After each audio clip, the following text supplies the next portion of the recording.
नमस्कार दोस्तों। सर्वप्रथम तो आप सभी देशवासियों को मैरी क्रिसमस और साथ ही साथ हमारे भारत रत्न एवं पूर्व प्रधानमंत्री अटल बिहारी वाजपेयी जी की जयंती पर उन्हें कोटि कोटि नमन। दोस्तों, जैसा कि आप देख रहे हैं, चुनाव जैसे जैसे नज़दीक आ रहे हैं वैसे वैसे हमारी सत्ताधारी पार्टी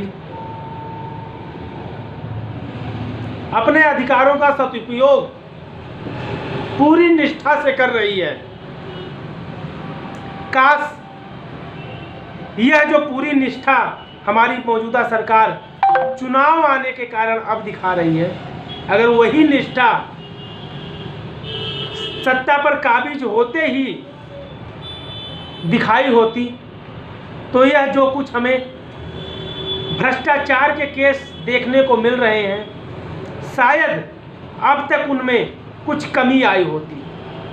लेकिन अफसोस यह हमारी जो सत्ताधारी पार्टी होती है कि कोई भी हो, मैं किस मौजूदा की बात नहीं कर रहा हूँ, चाहे वह कांग्रेस की रही हो, चाहे वह भाजपा की आज हो, चाहे उत्तर प्रदेश में उससे पहले सपा की रही हो, चाहे उसके पहले बसपा की रही हो, यह सभी राजनीतिक पार्टियां केवल चुनाव जब आ जाता है तभी पूरी निस्वार्थ भाव से अपने कर्तव्यों का निर्वहन करती हैं।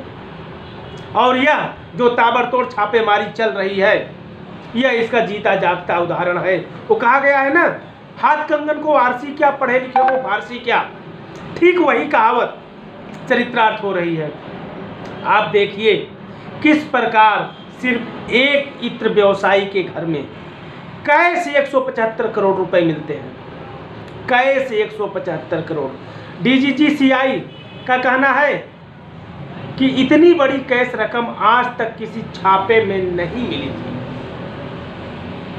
यह पैसा टैक्स चोरी का है और यह कोई पहले व्यक्ति नहीं है।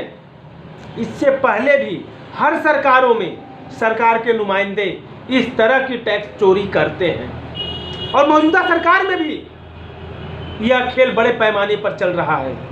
लेकिन आप जानते ही हैं, मौजूदा सरकार जो सत्ता में है वो अपनों पर ऐसी छापेमारी करके खुद के गिरेबान को दाग दाग तो करना नहीं चाहेगी।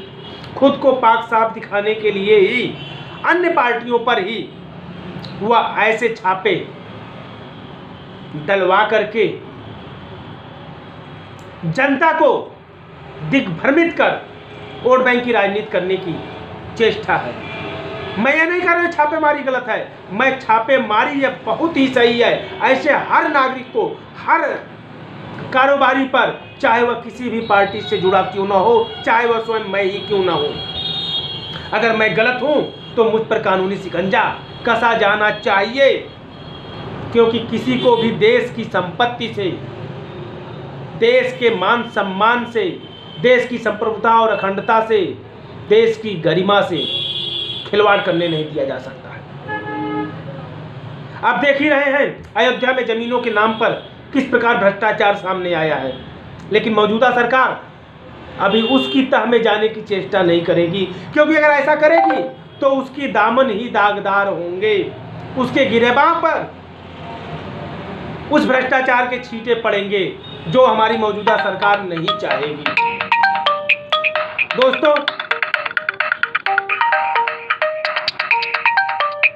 यह तो